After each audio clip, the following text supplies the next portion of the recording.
Olá, meu jovem, olá, minha jovem, sejam bem-vindos a mais um Se Liga na Educação. Meu nome é Rafael e eu sou o seu professor de Física. Na aula de hoje, nós vamos definir o que é um objeto rígido, vamos mencionar também a definição de centro de gravidade, vamos relembrar o que é o momento de uma força, também chamado de torque, e vamos falar sobre alavancas e definir quais são os tipos de alavancas existentes. E depois faremos alguns exercícios de Enem e demais vestibulares. Bom, para começar, o que é um objeto rígido? Eu vou começar falando do que é uma partícula. Partícula é todo objeto de dimensões desprezíveis em relação ao meio com que ele está inserido. Vamos pensar que eu tenho o meu carro e eu vou fazer uma viagem de Belo Horizonte, daqui de BH, até o Rio de Janeiro. Eu tenho que pegar uma estrada, no caso a 040. O tamanho da 040, na verdade, ela vai de Brasília até o Rio de Janeiro. E ela tem um tamanho muito grande se comparado com o tamanho do meu carro. Nessa situação, eu posso considerar o meu carro como sendo uma partícula, porque as dimensões do meu carro são bem pequenas em relação às dimensões da estrada. Agora, se eu cheguei no Rio de Janeiro, vou colocar esse carro em uma vaga de estacionamento. Nesse caso, o carro ele já não pode mais ser considerado como uma partícula, e sim como um corpo extenso. Por quê? Porque as dimensões do carro já não são mais desprezíveis em relação ao meio no qual ela está inserido. Ok? Ou seja, as dimensões do carro são semelhantes à vaga de estacionamento. E aí, se tratando de corpo extenso, tem uma outra definição que é um corpo rígido, também chamado de objeto rígido. São objetos que, quando aplicada uma força nele, ele não se deforma. Ou seja, se eu pegar dois pontos, esses dois pontos vão manter sempre a mesma distância entre eles, ok? A gente pode pensar no carro. Bom, então veja bem, se eu pensar aqui, eu tenho quais forças atuando no carro? Eu tenho a normal, apontada para cima, e o peso para baixo. Essas forças, elas não deformam o carro, ou seja, elas não amassam, não quebram, nem nada. Ou seja, nesse caso, o carro ele é considerado como um objeto rígido. Tá? A gente pode pensar também como uma barra de madeira, uma barra de ferro. Quando eu aplico uma certa força, ele não se deforma, ok? Bom, e aí a gente fala de centro de gravidade também. Bom, nós sabemos que o peso de um objeto é o resultado das ações atrativas da Terra sobre ele. E, ao se tratar de uma partícula, essa ação é representada por uma força aplicada na partícula. Ou seja, se eu estou considerando uma partícula que tem massa, ela tem peso, ok? E o peso vai estar atuando nessa partícula. Agora, se as dimensões desses objetos não forem desprezíveis, ou seja, se a gente estiver tratando de um corpo extenso, o peso do objeto será resultante de um sistema de forças de atração da Terra sobre as partículas. E o centro de gravidade é o ponto onde essa resultante atua nesse corpo extenso. Então, vamos supor que eu tenho um objeto, um corpo extenso. Esse corpo extenso ele é cheio de partículas e cada partícula possui um peso. Eu vou considerar a somatória desses pesos como sendo o peso resultante. Ou seja, é o peso de todas as partículas, e esse peso resultante atua justamente num ponto que a gente chama de centro de gravidade, ok? Então, vocês podem ver pela figura aí, eu representei, né? Está sendo representado várias partículas, cada partícula possui um peso, e eu tenho um vetor maior que representa a resultante dos pesos dessa partícula. Bom, continuando aí. O nosso corpo, ele possui um centro de gravidade. E à medida que a gente vai se movimentando, a gente vai mudando a posição, esse centro de gravidade também vai mudando de posição, ok? Bom, agora se eu tiver um objeto com massa distribuída homogeneamente em todo objeto e esse objeto possui dimensões geométricas conhecidas, a gente pode considerar que o centro de gravidade atua justamente no centro geométrico dessa figura. Então, eu posso pensar aí numa barra, num cilindro, numa esfera. Ou seja, são dimensões geométricas conhecidas. E se a massa ela está distribuída uniformemente, ou seja, eu tenho um objeto homogêneo, eu posso coincidir o centro de gravidade com o centro geométrico dessa figura.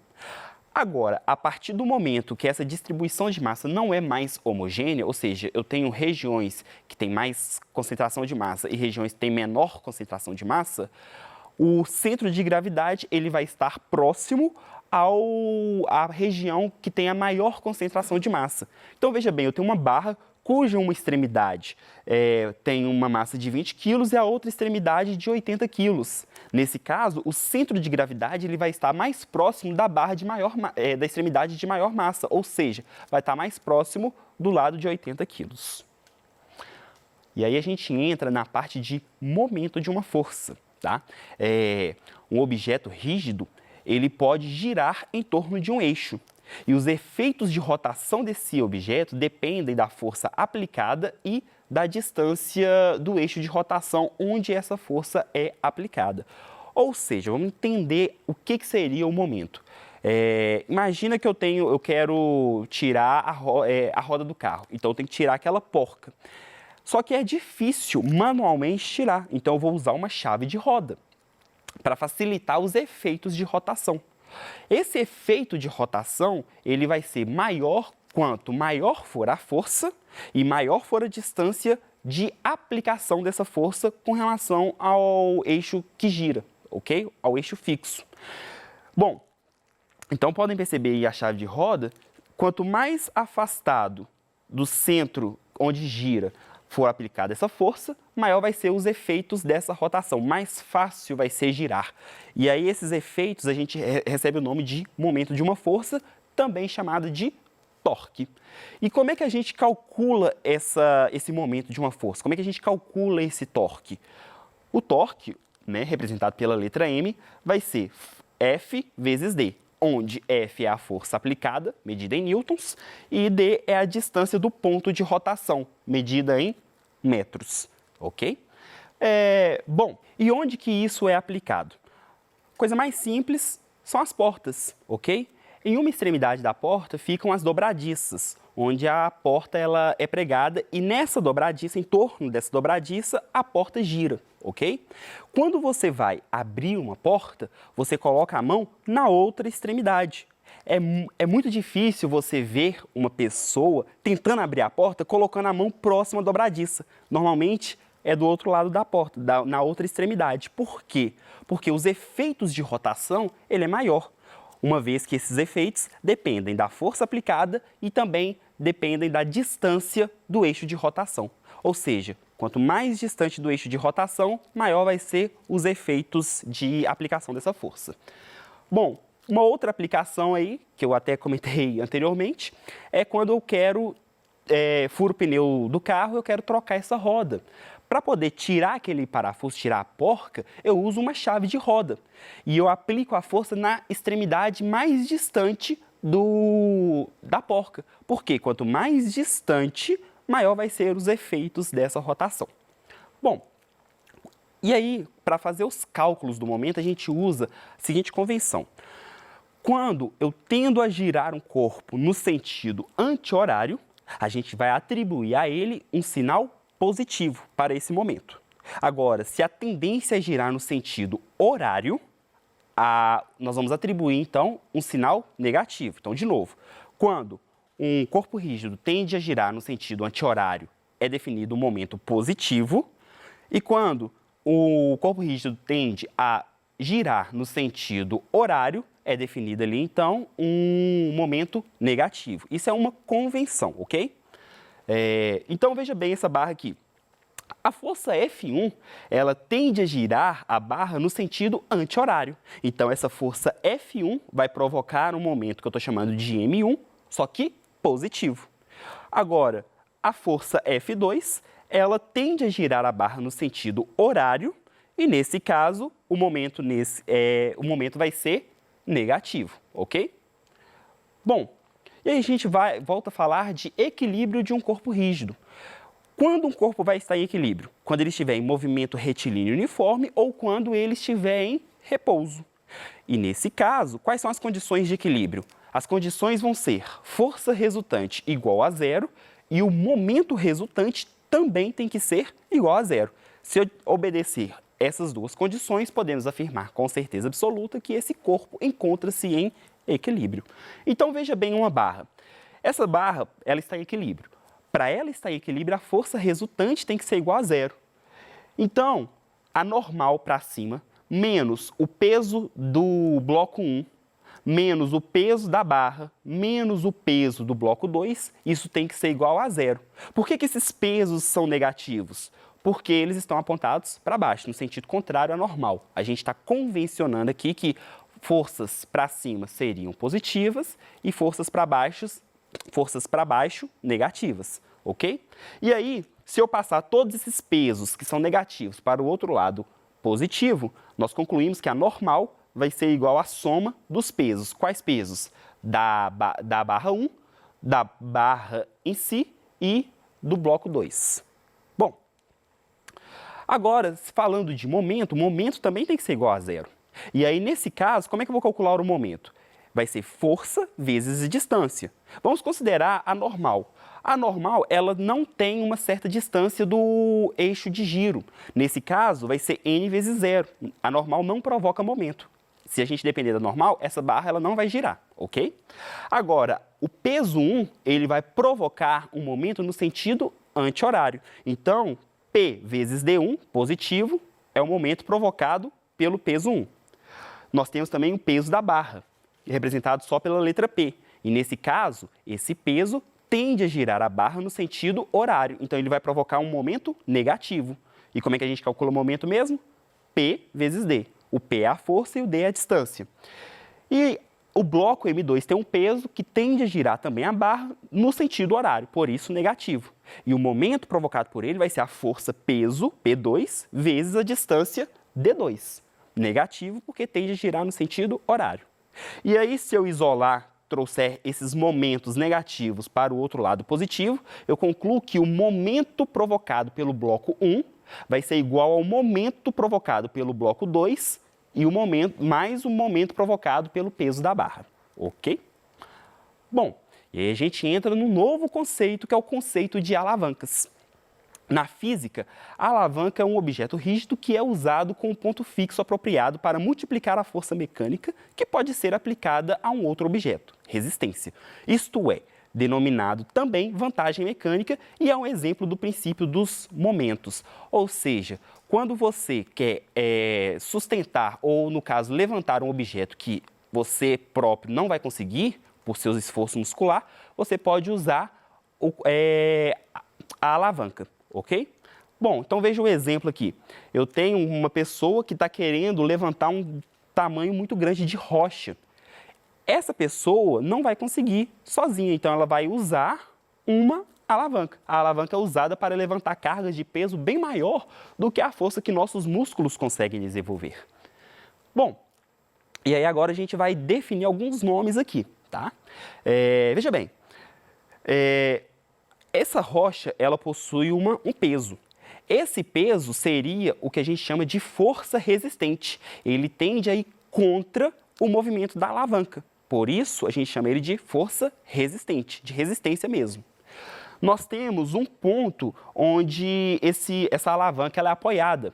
E aí nós vamos chamar ela de ponto de apoio, que é o ponto A, ok?